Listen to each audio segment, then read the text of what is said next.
Donald E. Don Elder, was likely referred to as Don. Okay. So Don,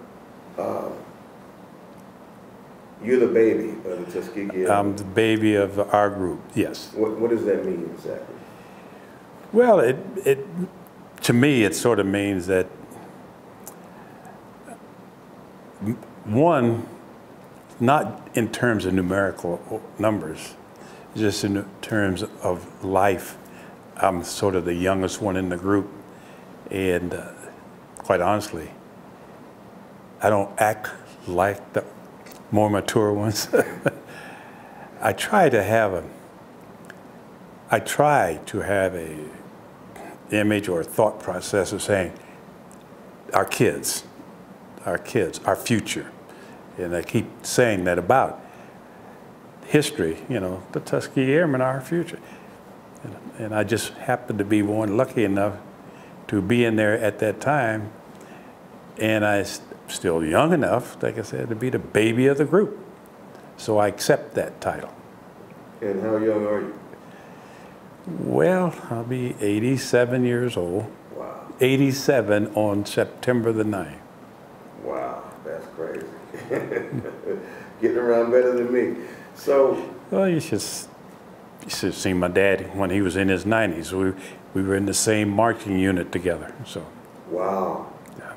Wow.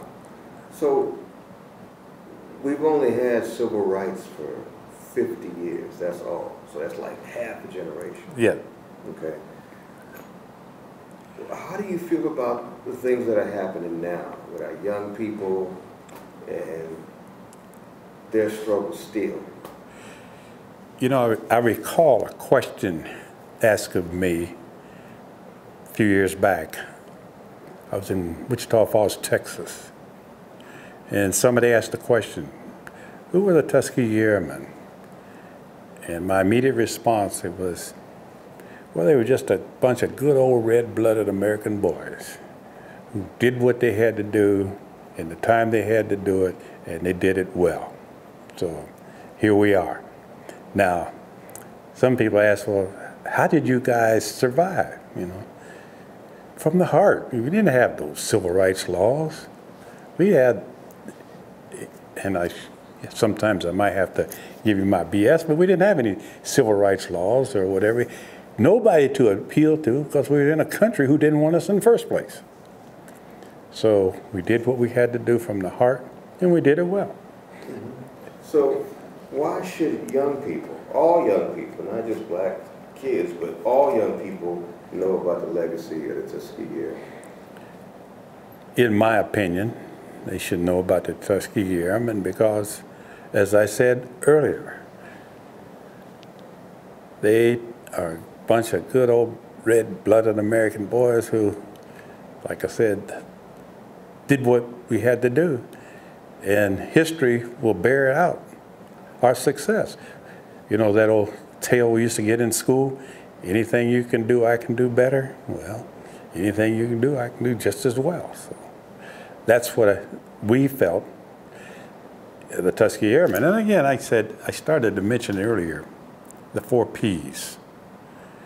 The 4 P is to plan, prepare,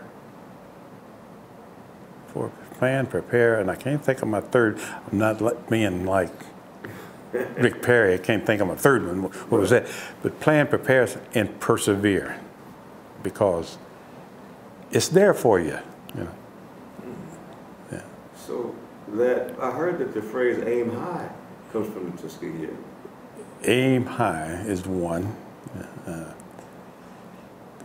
Don't quit.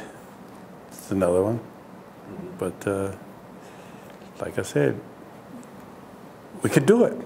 We showed. Right. So, with you being the age that you are, a lot of this technology must seem like science fiction to you, right? Like you can talk to somebody and see who you're talking to a world away in your pocket. Well, keep in mind that during those days, we didn't have jet airplanes. Didn't have. The Germans did. We didn't. Our scientists sort of Wondered what were they doing with jet airplanes. So did we, you know. But people, you have to understand what is flying. What gives you the ability to fly? Okay. So, and I'm saying I'm not the greatest in science and technician, but once you get the forward motion and the, what's the word I'm looking for? Forward motion with the atmospheric pressure, something's got to give. And therefore, it's the airflow over the wing of an airplane that allows you to decrease the pressure on the top and increase on the bottom and raises the airplane into the air. So then you got to have enough forward motion to keep it up there. And if you see a jet running down the freeway, down the runway, that's exactly what's happening. It's going fast enough, and the wing, the configuration of the wing is such that they can let the flaps down, increase the pressure below it, and raise it in the air, going fast enough to keep it there. See, I didn't know that. I knew what the term lift was, but now you explained it. Well, like I said, I'm not good at that. Well, see, I knew what lift was, but I couldn't explain it. You just explained it for me, so now I've got a weapon to use. So I got one more question. Some people look at what you went through and they say, you know, well, why did y'all go through the abuse and stuff that you went through? Why was it so important? Well, again. Wait, hold on a second. You go.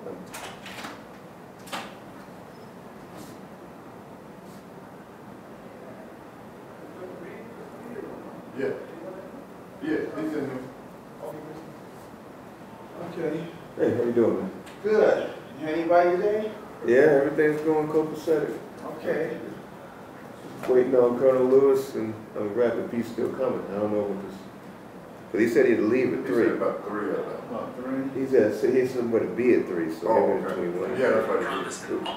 He said right before 3 o'clock, right? Okay. Yeah. Okay. Okay. Thank you.